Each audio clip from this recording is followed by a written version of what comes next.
오늘 우리가 예배드리러 나오기로 결단했기 때문에 이 자리에 나왔지 않습니까? 여러분, 오늘 말씀 앞에서 결단하는 시간 되시기를 바랍니다. 복음 자체가 결단입니다. 지금까지 하나님 모르고 살았던 내가 오직 이제는 하나님 자녀로 복음으로 살겠다고 결단하는 게 신앙생활의 시작 아닙니까? 지난날 하나님 몰라서 어쩔 수 없지요. 우상 숭배할 수밖에 없고 내 고집대로 내 수준대로 살아올 수밖에 없었던 내가 예수 그리스도 이 복음을 깨닫고 하나님의 자녀가 되어지고 하나님 앞에 예배드리며 승리하는 삶을 살겠다고 하는 것이 신앙생활의 시작입니다. 알고 보니까 내가 예수 그리스도 한 가지를 몰라서 하나님 떠나 있는 그 죄와 저주 가운데 운명에 매여 살았던 나를 독생자를 보내사 구원해 주셨습니다. 그분이 십자가에서 피 흘리사 우리의 모든 죄와 저주를 다 멸하셨습니다. 우리의 원수 사단을 이기시고 승리하셨습니다. 그분이 우리와 함께 하십니다. 나는 이제 그분을 주인으로 삼고 살겠다. 그게 신앙생활입니다. 신앙생활은 결단입니다. 그리고 내가 지금까지 의지했던 모든 우상을 다 버리고 내가 지금까지 바라보았던 세상 다 내려놓고 말씀 앞에 서는 거예요. 그리고는 그 말씀 따라가는 그러한 삶이 신앙생활입니다. 그래서 이제는 영적인 싸움이 필요합니다. 우리 새 가족들 새로 신앙하는 생활을 보면은 사단이 어떻게 하든지 이 복음 제대로 깨닫지 못하게 하고 말씀 듣지 못하게 하고 예배 자리에 나오지 못하도록 각가지로 방해합니다. 영적인 싸움이 참 필요해요. 우리는 말씀 따라가는 것보다 현실 따라가고 육신 따라갈 때가 참 많거든요. 그러한 강한 각인들이 틀린 체질들이 우리 속에 남아있기 때문에 영적인 싸움을 해야 됩니다. 처음 복음 받고 오직 복음으로 결단하는 사람들 보면 증거가 옵니다. 현실도 어렵고 주위에 방해하는 많은 어려움이 있는데 정말로 이러한 결단을 하게 되어지면 하나님 살아계심이 체험되어져요. 하나님의 말씀이 들려지고 그 말씀이 성취되어지고 참된 기도응답이 있고 다른 사람에게 말할 수밖에 없는 그런 증거들이 오게 되어집니다. 오늘 그러한 결단하시기 바랍니다. 나는 좀 응답이 좀 없다. 많은 사람 앞에 나가서 당당하게 그리스도를 말할 수 없다. 결단하면 되어져요. 어떤 사람은 신앙생활을 오래도록 했는데도 뭐 증거도 없고 변화도 없고 늘 그 모습 그대로고 왜 그럴까요? 구원받은 하나님의 자녀는 맞는데 결단해야 돼요. 하나님 말씀 앞에 여러분이 결단하고 영적인 싸움 시작하면 하나님은 틀림없이 역사합니다. 그래서 우리 삶 속에 풍성한 하나님의 은혜가 체험되어지고 정말로 말씀이 성취되어지고 참된 응답이 있을 뿐만 아니라 자연스럽게 우리 주위에 전도의 문이 열려가는 그런 응답 속으로 인도받으시기를 바랍니다. 우리와 함께 하시는 그리스도를 말할 수밖에 없죠. 너무 감사해서. 중요한 사명도 발견되어집니다. 신앙생활의 방향이 분명해지는 거죠. 나무가 심었으면 뿌리를 내리고 이 자라가지고 때가 되면 열매를 맺고 꽃을 피우고 그런 것처럼 우리의 신앙의 참된 열매가 시작되기를 축복합니다. 특히 우리 새 가족들 영적으로 어려움 당한 분들을 위해서 기도해 주시기를 바랍니다. 결단하는 시간 이 사단이요 어떻게 하든 방해하거든요. 그래서 우리는 정말 예배 드릴 때 우리 새 가족들이 말씀 받을 수 있도록 우리 렘넌트들이 올바른 예배 축복 속에 온전히 들어올 수 있도록 기도해 주시기를 바랍니다. 아브라함이 이런 결단을 했어요. 나는 이제 하나님 앞에 서기로 결단했어요. 자기 조카 롯을 떠나보냈다는 건 뭐 지금까지 사람 무시했다는 거죠. 너무나 의식주 때문에 염려가 많아가지고 기근 만나니까 당장에 가나안 땅 버려버리고 애굽으로 도망갔던 그 아브라함이 결단을 했어요. 어떻게 결단했습니까? 나는 하나님 앞에 서기로 언약 붙잡고 살기로 단을 쌓았습니다. 예배지요. 피예배의 비밀을 회복했습니다. 그때부터 아브라함 인생에는요 계속 응답이 찾아왔어요. 하나님이 약속한 그 언약이 그대로 성취되어지는 그런 발걸음이 되어졌어요. 오늘 예배가 그런 예배 되시기 바랍니다. 우리가 아브라함처럼 오늘 말씀 붙잡고 결단한다고 하면 우리의 발걸음에도 우리의 삶에도 하나님이 함께 하시는 말씀이 성취되는 그런 응답이 시작된다. 성경이 우리에게 그렇게 말하고 있습니다. 이스라엘 백성들은 언약도 제대로 안 붙잡고 그러니까 당연히 결단할 수 없었습니다. 430년 동안 노예 생활을 했으면 너무나 다른 각인이 많이 들어갔겠죠. 틀리고 인간적이고, 그러니까 각인 뿌리 체질이 달라요. 틀린 게 들어가 있었습니다. 그러다 보니 조금만 어려움이 생겨도 눈앞에 조금만 문제가 와도 금방 불신앙하고 돌아가자 그러고 원망하고 안 바뀌어요. 그런데 오늘 모세는 중요한 결단하는 그런 시간표를 맞이하게 되었습니다. 초대교회가 그 어려운 핍박 가운데서도 왜 절대 흔들리지 않았습니까? 언약이 분명했어요. 언약 붙잡고 어떻게 했습니까? 오직 우리는 그리스도 하나님의 나라 성령 충만으로 결단하고 마가다락방에 모여서 기도하기 시작한 겁니다. 하나님의 능력을 체험하고 보니까 그때부터는 계속해서 응답의 문들이 열려지기 시작했습니다. 우리 교회가 하나 되어서 이런 결단하면 초대교회에 일어났던 응답이 시작될 줄 믿습니다. 베드로가 결단했어요. 오직 그리스도밖에 없다. 유대인들이 죽이겠다고 협박했습니다. 그런데 뭐라고 합니까? 다른 이로서 구원받을 수 있느냐? 우리에게 구원을 주실 만한 이름은 오직 예수 한 분밖에 없다. 그 고백했습니다. 제가 시골교회 다닐 때 우리 부장집사님이 이런 간증을 하는 거예요. 후배 가운데 이쁜 자매가 있는데 말이에요. 집안은 다 불신자예요. 부모들은 예수 안 믿어요. 혼자 예수 믿는데 시집 갈 때가 됐는데 안 가는 거예요. 여기저기서 중매 자리가 좋은 데가 오는데 갔으면 좋겠는데 안 가는 거예요. 부모님이 이제는 나중에는요 포기해버렸어요. 네 마음대로 해라. 네 마음대로. 도대체 왜 안 가냐? 예수 믿는 사람한테 가려고. 돈도 많고 집안도 좋고 배운 학벌도 많고 그러한 신랑감이 많이 있는데요. 다 놓여. 이유 한 가지. 거기 가면 예수 믿을 수 없다는 거예요. 이래가지고 골랐는데요. 홀어머니 밑에 독자에다가 배운 것도 재산도 없어. 있는 건 딱 하나밖에 없어. 예수. 하나밖에 없어. 시집을 간 거예요. 가겠다는 거예요. 부모가 하도 그동안 이 노처녀 다대로 시집 안 가. 애 같아가지고 네 맘대로 해라. 가라. 그래가지고 마음에 안 들지만 억지로 결혼을 시켰어요. 시집을 갔는데 자 시골에서요. 농사 조금 짓는 그런 집에 시집을 가면 홀어머니 모시고 뭐가 되겠습니까? 근데 하나님이 문을 열어주셨어요. 조그마한 응답의 문을. 이래가지고 젊은 부부가 결단하고 여수 시내 나와서 작은 사업을 시작했어요. 뭐 돈이 없으니까. 야 시간이 지나면서 이게요. 눈에 보이도록 하나님 축복하신 증거가 온 거예요. 오로지 이 사람들은 교회밖에 없어요. 오직 믿음밖에 없어요. 하나님께 기도하고 말씀 받고 누가 뭐 불평하든 말든 전혀 신경 안 쓰고. 그래서 우리 부장님이 우리에게 가서 안내 중 이 건물 주인이 누군지 아냐? 우리 모교회 출신 자매다. 아무것도 없이 시작했는데 오로지 신앙의 결단 하나 하고 복음으로 살겠다는 그 하나 하고 남편감을 구할 때도 오직 예수밖에 없는 그 자매가 이 응답과 이 건물 세운 거 봐요. 우리에게 일부러 말해주는 거예요. 우리에게 사실은 이제 깨달으라는 거죠. 아무 가진 거 없었는데 여러분도 그런 응답 받으시기 바랍니다. 그 말은 건물을 지어라 막 돈을 벌여라 그런 말이 아니고 믿음에 결단할 때 하나님이 역사하신다 그 말입니다.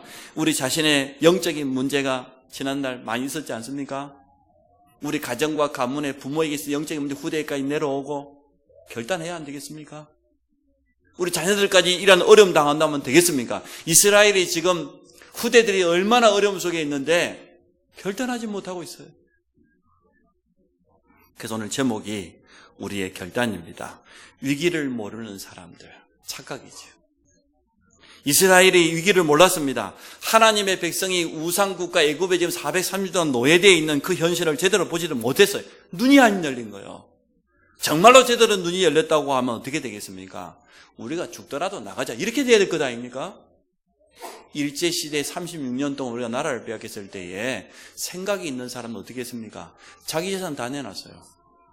독립운동을 위해 아예 자기 인생을 거기다 내려버렸어요. 내가 독립운동하게 되면 자기 가족들 후대들이 얼마나 고통당하는 걸 알면서도 결단한 거예요. 내가 이대로 있을 수 없다. 자기 인생을 거기다 걸어버렸어요. 사실 그분들 때문에 하나님이 우리나라를 독립시킨 겁니다. 많은 가진 사람들은요 일본에 붙어가지고 더 돈 벌어볼 거라고 이익 볼 거라고 그리 악한 사람들 대부분이에요. 그런데 소수의 사람들이 결단했어요. 우리 후손들에게 나라 없는 서름을 물려줄 수 없다. 내가 비록 우리 가족이 비록 고통을 당한다 할지라도 이건 반드시 해야 될 나의 사명이다. 이렇게 깨달아. 이스라엘이 그래야 될 것 아닙니까? 우리가 430년 동안 노예 생활을 하고 있는데 우리 후대에게까지 또 노예의 삶을 살도록 들어갈 수 없단 말이에요. 이런 결단을 해야 될 것인데 그 결단을 못하는 거예요. 신앙생활을 시작했는데요. 여러분 가정을 보고 후대를 바라보세요. 결단하세요. 무슨 물에 물 타는 술에 술 타는 신앙생활도 아니고 이것도 아니고 저것도 아니고 그러면 딴 교회 가라니까 그냥 제대로 신앙생활을 해라. 제대로. 아니 그렇게 언약이 발견 안 돼요? 꼭 우리 자녀들이 그냥 막 불신자 노예 생활하고 막 그래야 막 눈을 번쩍 뜰 겁니까?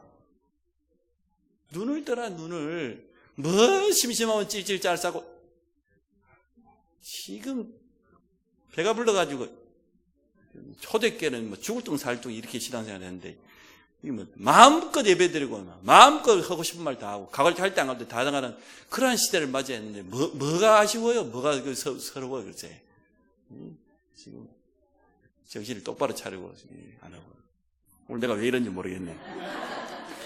이스라엘이 그랬다니까. 이스라엘이 얼마나 안타깝습니까? 아니, 후대들이 유아를 살해하는 그러한 시대를 맞이했는데 결단해야 안 되겠어요? 내가 지난날 복음 없어가지고 귀신에게 시달리고 어려움 당하고 우상 숭배하다가 복음 깨달았으면 감사하고 결단하고 싸움하고 이래야지 말이야. 응? 눈이 어디 세상을 그리도 못 돌아. 어디에 빨리 지금 우선순위가 어딘지도 모르고 말이야. 응? 세계교회가 사실 어렵습니다. 지금 얼마나 세계교회가 어려움당 위기 만나 있습니까?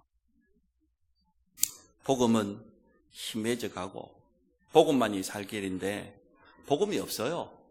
복음도 뭐 희미하게 말하니까 교회가 종교화되어져 가고 성도들이 감사하고 있습니다. 복음 사랑하는 중직자라면 이때 가만히 있으면 되겠습니까?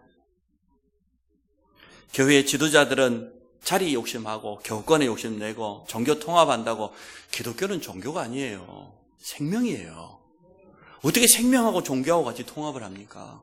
그런 시대를 살고 있습니다. 참 복음을 안다고 하면 성도라고 하는 신분이 얼마나 가치 있습니까? 복음 전하는 교회가 얼마나 귀한 곳입니까? 거기에 내 인생을 두고 함께 쓰임받고 인도받는 게 그게 최고의 축복 아닙니까? 참 복음이 없으니까 자꾸 다른 데가 불건전 신비는요 우리보다 무당이 훨씬 더 잘 체험해요. 그죠? 기복신앙은 모든 종교가 다 강조해요. 절간 올라가보세요. 기왓장 하나 올리는데도 안에다가 이름 씁니다. 복 받을 거라고. 우리는 기복신앙 아닙니다. 예수 그리스도가 복의 근원입니다. 예수 그리스도 영접했다 우리는 복 받은 자예요. 끝난 거예요. 신비, 날마다 우리는 신비를 체험. 우리 안에 계신 성령이 우리를 깨닫게 하시고 인도하시고 충만을 주시고 그게 진짜 신비예요. 하나님 말씀이 깨달아진 그게 진짜 신비예요. 율법이 아닙니다. 복음으로 모든 사람을 살리고 함께 가는 겁니다. 방황하는 성도들이 이렇게 있습니다. 세상에 빛이다 그래요. 우리 주님은 빛이 되라 안 그랬고 이미 빛이다. 세상에 소금이다. 빛이 빛의 역할을 못하니까 어두움이 세상을 장악했어요. 흑암 문화가 우리 후대를 장악해버려요. 그 말은 교회가 빛의 사명을 감당하지 못했다고 말해요. 소금이 만약에 맛을 잃어버리면 어떻게 됩니까? 길바닥에 던져져가지고 지나다니는 사람들 발에 밟힐 뿐이라고 그랬어요.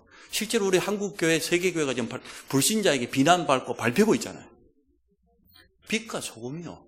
우리 안에 생명의 빛 대신 그리스도께서 들어오셨습니다. 여러분 현장에서 바라시기 바랍니다. 소금은 맛을 내고 부패를 막는 거거든요. 영적인 의미죠. 세상 사람들이 살맛이 나겠습니까? 안 나겠습니까? 근데 보니까 살맛이 안 날 것 같아. 응? 복음도 모르는 사람들이 뭔 살맛이 나겠어요? 아파트 그 뭐 좋은 거 하나 당첨돼봐야 그 뭐 짊어지고 살 것도 아니고 말이에요. 응? 어디에 소망이 있겠습니까? 오직 그리스도께만 여러분 소망을 두시고 사시기를 바랍니다. 현장에 재앙이 찾아와요. 자꾸만 세계 재앙이 찾아와요. 뭐 꼭 지구 온난화뿐만 아니라 할지라도 끝없는 재앙이 찾아옵니다. 그 재앙은 정치인들 책임 아닙니다. 많은 사람들이 대통령이 잘못 하고 국회의원 잘못 하고 그런다니 아닙니다. 종교인들 책임 아닙니다. 세상 사람들 책임이 아닙니다. 교회 책임입니다. 교회가 참된 빛과 소금의 사명을 감당하면 세상은 살아나고 재앙은 떠나갈 줄 믿습니다. 미래의 유일한 소망인 후대들이 교회를 떠나가요. 이대로 되면 어떻게 되겠습니까? 교회가 점점 더 문을 닫고 있고 후대들은 거의 떠나가 버려요. 감수하고 자연스럽게 유럽교회처럼 문 닫는 시대가 곧 우리 앞에 다가오게 되어집니다. 그래서 오늘 우리는 제대로 결단해야 돼요. 하나님 말씀 앞에서 결단하고 오늘 새로운 도전하시기를 주의 이름으로 축복합니다.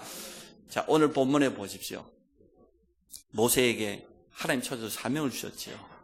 왜 출애굽해야 되는지 이유를 설명했어요. 창세기 3장에 시작된 이 저주와 재앙이 이스라엘 전 민족을 휩싸였어요. 그러니까 지금 완전 영육간에 노예되어서 재앙 가운데 있는 이스라엘을 살리는 길은 하나밖에 없습니다.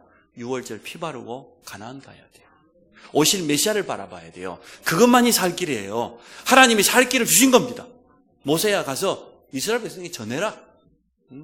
우리는 가나안 땅 가서 희생제도 드릴 거라고 출애굽할 것이라고 가서 말해줘라. 깨우치라는 거지요. 하나님이 하시겠다는 거지요. 그래서 하나님이 함께 하실 것을 약속하시면서 능력까지 보여주셨습니다.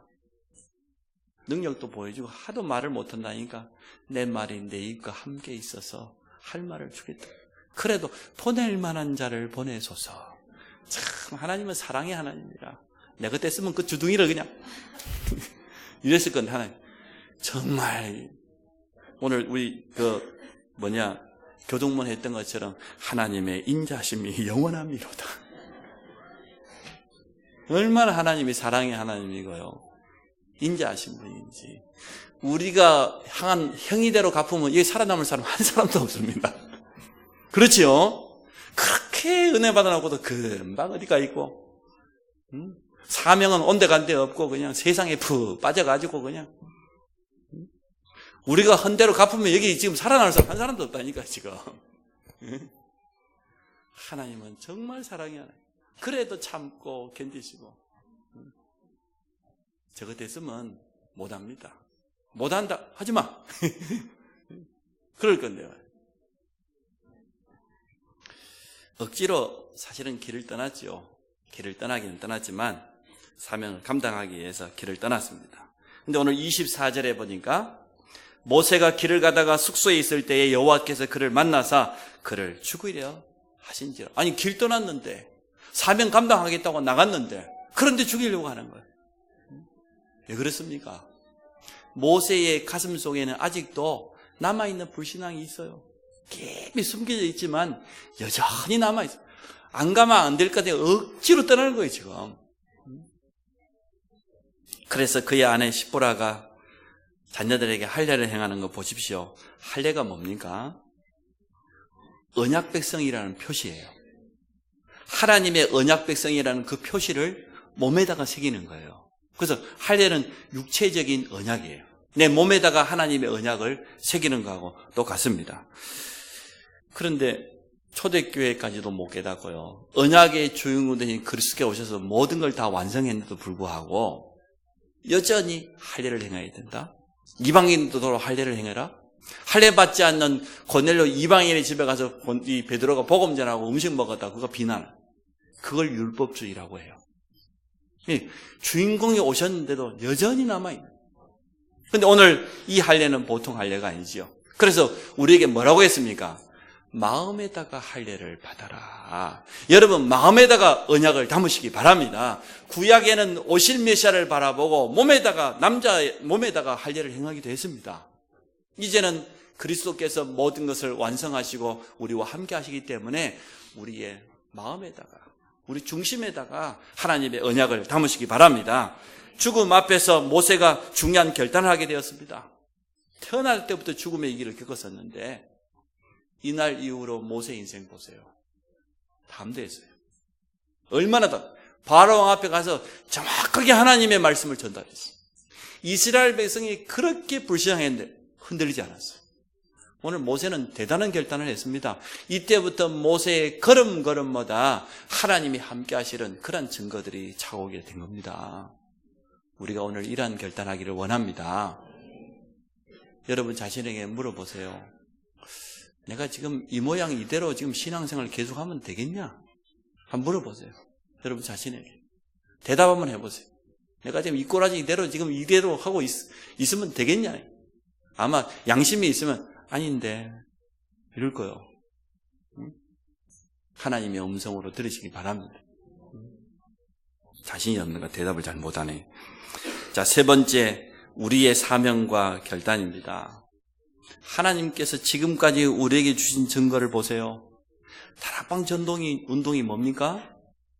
영적인 정체성을 제대로 가지고 있어야 돼요. 잃어버렸던 초대교회의 그 순수한 전도운동, 성경적인 전도운동을 회복했다 그 말입니다. 초대교회는 순교하는 자리에 가면서까지 끝까지 이 복음을 지켰어요. 믿음으로 승리했어요. 그 카타콤 지하에 들어가 숨어 살면서까지 이 언약을 붙잡고 놓치지 않았습니다. 250년 만에 그 강한 로마가 복음 앞에 무릎 꿇을 수밖에 없었습니다. 그게 초대교회입니다. 그렇게 회복되었던 성경적인 전도운동이 중세 천주교 1500년 동안 완전 타락해버려. 복음은 없어요. 껍데기만. 그러니까 유럽에 지금 대단한 선진국에 남아있는 문화유산들 관광지가 전부 우상덩어리입니다. 그 유명하다는 세계의 성당들이 전부 우상입니다. 복음은 하나도 없고. 이래가지고 이 교황권이 얼마나 강화됐던지요. 교권만 살아남고 껍데기만 살아남고 마리아 숭배하고 성당 안에 가보면 각종 우상들이 가득 차 있고. 그래서 1517년에 마틴 루터, 칼빈 이런 개혁자들 중심으로 종교개혁이 일어난 겁니다. 이건 아니다 말이에요. 핍박받고 어려움 당했던 초대교회는 순수한 복음을 지켰는데 더 이상 핍박이 없고 종교인들이 이제는 국가로부터 세금도 면제받고 특별 대우받고 너무나 좋은 자리가 보존되다 보니까 종교직을 돈 주고 사고 팔고 완전 타락해버렸어요. 천주교 저 복음 전혀 아닙니다. 조그마니가 아니라 완전 아니에요. 완전 우상입니다. 그래서 1517년에 종교개혁을 통해서 회복한 겁니다. 초대교회로 돌아가자. 복음으로 돌아가자. 오직 성경으로 돌아가자. 이렇게 외친 거예요. 그렇게 회복되었던 복음이 또 희미해지고 시대마다 전도자들을 세워서 조금씩 회복했어요. 그러다 또 없어져. 하나님이 성경적인 전도운동을 회복시킨 겁니다. 그게 다락방 전도운동이에요. 사단이 가만히 있을 수가 없죠. 그래서 지금도 어떻게 합니까? 너무나 많은 오해와 비난, 억지 주장을 합니다. 이단의 누명을 우리가 지금 쓰고 살아가고 있습니다. 한국 교회는 교권 가지고 말이에요. 이단 시비를 걸고 지금도 전혀 내용도 모르고 이단이에요. 참 안타깝죠. 그런데 교회는 문을 닫고 있고 현장에 전혀 영향을 주지 못하고 있고 하나님이 우리를 통해서 이것을 회복시키기를 원하시는 겁니다. 우리 다락방 전도운동을 해나가는 가운데요, 짧은 역사 가운데 하나님이 주신 증거들이 너무나 많아요. 많은 선교사님들이 현장에 가서 제대로 전도운동했다는 증거로 곳곳마다 RUTC가 세워지고, 더군다나 우리 랩런트들이 복음 안에서 바르게 자라가지고 이제 전도자로, 전문인으로 전 세계의 복음화를 위해서 함께 동참하는 그러한 일꾼들로 세워지게 되어졌습니다. 얼마나 감사합니까? 저는 이 한 20몇 년 동안 이 복음 깨닫고 지금까지 달려왔는데요. 너무 감사해요. 시간이 지나가면 지나갈수록 다락방 전도운동은 너무나 성경적이다. 정말 참 복음이다. 우리는 다른 한국 교회를 비난하는 게 아니고 함께 이 전도운 속에 동참하기를 원해요. 현장에 보세요. 여러분 기존교인들 만나보세요. 복음 있는가 없는가 희미합니다. 흔들흔들합니다. 자기 열심 가지고 막 뛰는 사람은 좀 다르지만 거의요 복음 아닌요 종교입니다. 이런 안타까움. 그런 결과로 후대들이요 아무 매력을 못 느껴요. 교회 다 떠나가고 있어요. 우리는 그래서 결단해야 돼요. 바꿔야 돼요. 어떤 결단을 해야 되겠습니까? 남은 생을 오직 복음만을 위해 살기로 결단하기를 축복합니다. 그렇게 될 때 흑암이 무너져요. 내가 복음 깨달았다, 구원받았다, 내 홀로 구원이지. 그거 가지고 우리 가정과 가문의 흑암의 통로를 무너뜨리지 못해요. 오직 복음 위에서 살겠다. 이렇게 결단해야 흑암이 알고 도망갈 것 아닙니까? 그토록 우리 가정과 가문 후대를 올매고 있던 흑암의 세력이 무너져야 될 것 아닙니까? 강한 자를 결박하시기 바랍니다. 오직 복음 그리스도 아니고는 절대 그런 일이 일어날 수 없어요. 우리는 종교인이 아닙니다. 오직 복음, 오직 그리스도로 다 버려졌습니다. 또 어떤 결단을 하기를 원합니까? 전도, 선교만이 살 길이다. 현장 살릴 수 있는 것은 그거밖에 없다. 내 삶에 남아있는 방향이라고 하면 전도와 선교. 모든 렘넌트들은 모든 것을 선택할 때 전도, 선교. 그게 다다. 나는 이미 구원받은 하나님 자녀가 틀림없으니까 가만히 있어도 천국 갈 것인데 이 땅에 사는 동안 내게 맡겨진 사명이 있다고 하면 뭐냐? 내게 임한 이 그리스도의 복음을 또 다른 사람에게 증거하고 가는 것이다. 전 세계 현장에 한 번도 복음 들어보지 못한 사람이 너무나 많기 때문에 그 일하다가 나는 가는 것이다. 이렇게 결단하게 될 때 여러분 가정에도 역사가 납니다. 산업인들을 그 산업에도 하나님이 역사하실 줄 믿습니다. 그러면 이 일하는 곳이 교회잖아요. 오직 복음을 말하는 것이 교회고 전도와 선교할 수 있도록 전 성도가 힘을 모아서 제자를 키우고 선교사님을 파송하고 그게 교회 아닙니까? 교회의 중요성을 알고 여기에 하나 되어지고 성도가 하나 되어질 때 이 지역에 흑암이 무너지고 제자가 일어날 줄로 믿습니다. 교회는 다른 거 하는 데 아닙니다. 오직 복음 말하고 전도 선교하고 제자 키우는 겁니다. 이 여선교 헌신 예배를 오늘인데 다음 주로 미루었습니다. 우리 러시아의 최남희 선교사님이 선교 편지를 저에게 보내왔어요. 6월 달 되어지면은 또 러시아에 있는 신학교 한 학기를 마치게 되는데 한 학기 마치면은 신학생들 데리고 한 10며칠 동안 비행기하고 기차를 이용해가지고 러시아 전역을 순회하며 전도 캠프를 한대요. 그때마다 새로운 전도문이 열리고 또 제자를 찾아내고 이런 순회 캠프를 하는데 우리 교회에서도 이번에 좀 마음 담고 기도하고 좀 후원해줬으면 좋겠다. 사실 신학생들이 어려운 환경 가운데 멀리 떨어지는 아이들이 거기 와서 지금 훈련받고 있거든요. 한국에서 매주마다 강사님들이 들어가서 이 신학교 강의를 하고 계십니다. 그래서 거의 강사님들이 후원해가지고 지금까지 신학생 한 명씩 서포트해서 이 전도 캠프를 하고 또 강사님들 중에는 시간 내가지고 같이 동참하기도 하고 이렇게 하는데 이번에 우리 안성 임마누엘 교회가 신학생을 좀 후원하면 어떻겠냐. 일단 그런 기도 제목을 담아서 제게 어렵게 선교 편지를 보내왔어요. 네, 여러분 한 주간 동안 기도하십시오. 기도하시고 다음 주 우리 2부에 있는 이여선교회 헌신예배에 나오는 헌금은 그대로 모아서 우리 러시아 신학생들을 후원하는데 보내려고 합니다. 교회만이 일을 할 수 있어요. 교회만이 올바로 전도할 수 있고 선교할 수 있고 제자 키울 수 있습니다. 그래서 교회의 참된 가치를 안다고 하면 결단해야 안 되겠습니까? 저는 우리 산업인들이 결단하고 응답받을 줄 믿습니다.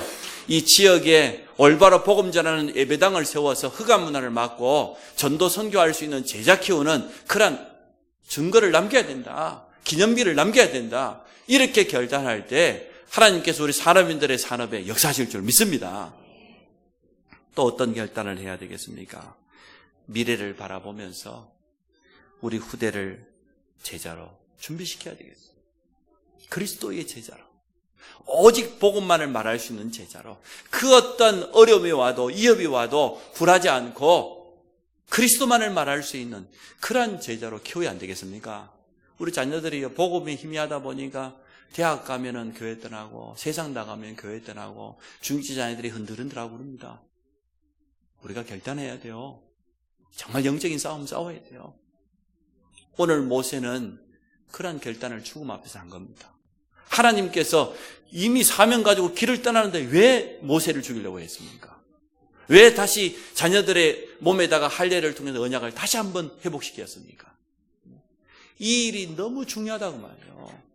죽음을 담보로 할 만큼 감당해야 될 너무 중요한 사명이다 그 말이에요. 모세 속에 아직도 남아있는 불신앙, 아직도 남아있는 세상 기준, 그거 다 내려놓고 가라는 겁니다. 오늘 예배를 통해서 이 자리에 있는 우리 모든 성도들이 그 모든 불신앙을 내려놓으시기를 축복합니다. 참으로 결단하시기 바랍니다. 나를 바라보세요. 내 자신을 바라볼 때도 참으로 결단해야 안 되겠습니까? 우리 가정과 가문 후대를 바라보세요. 결단해야 안 되겠습니까? 현장 바라보세요. 지금 우리가 무엇을 해야 될 때입니까? 그래서 우리 모든 성도들이 나는 오늘 이 메시지를 통하여서 어떤 사명을 깨닫고 어떤 결단을 해야 될 것인지 한 주간 동안 깊이 묵상해 보면서 회복하시기를 축복합니다. 결론을 간단하게 말씀드립니다. 결단은 아무나 할 수 있는 게 아닙니다. 오직이 된 사람만 결단할 수 있어요.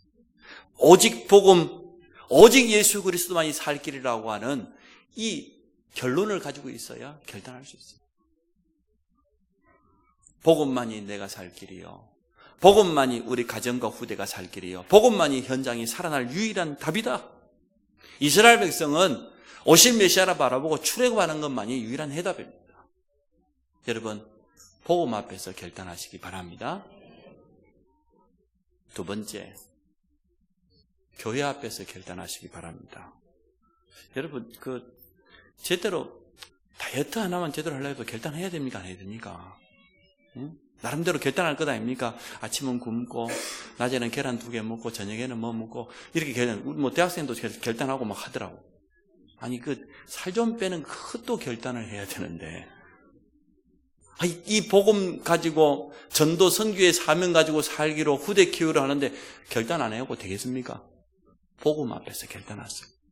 두 번째, 교회 앞에서 결단하세요. 나는 교회와 함께, 열매가 있든지 없든지, 내가 잘하든지 못하든지 교회와 함께 전도 선교하는 여기에 내 인생 쓰임받다 가겠다.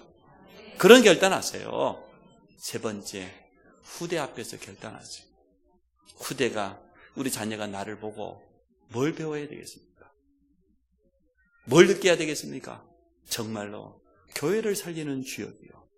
정말로 우리 부모님은 복음의 사람이 맞구나. 정말 전도자가 맞구나. 하나님이 기뻐하시는 그러한 삶을 사는구나. 후대 앞에서 그런 결단하시기 바랍니다. 이 세 가지만 결단해도 하나님의 역사는 바로 시작될 겁니다. 일단 여러분이 이렇게 복음 앞에서, 교회 앞에서, 후대 앞에서 결단하게 되면 예배가 달라질 거예요. 예배 자세가 달라질 거예요. 하나님의 말씀이 달리될 거예요. 하나님의 말씀이 살아 성취되는 것을 틀림없이 체험하게 되어질 겁니다. 그래서 여러분, 오늘 이 예배를 통해서 하나님의 세밀한 음성 들으시기 바랍니다. 저도 복음 깨닫고 이런 결단했어요. 우리 가정과 가문에 흘러오는 이 저주를 끝낸다. 우리 후대들에게 내려간 이 재앙을 끝낸단 말이에요. 그리고 우리 교회를 통하여서 지역을 살리고 우리 후대를 통하여서 민족과 세계 살리는 그러한 응답을 우리가 함께 누리는 것이다. 우리 같이 한번 결단하는 기도하기 원합니다. 하나님, 나는 오직 복음으로 내 인생에 답을 얻었는데 이제는 이 복음 가지고 교회 살리고 전도 선교에 동참하고 우리 후대를 그리스도 제자로 세우는 일에 내 자신이 쓰임받게 하시고 내 산업이 쓰임받게 하시고 내 남은 생애가 여기에 인도받게 하여 주옵소서. 우리 같이 한번 결단하는 기도하겠습니다. 하나님,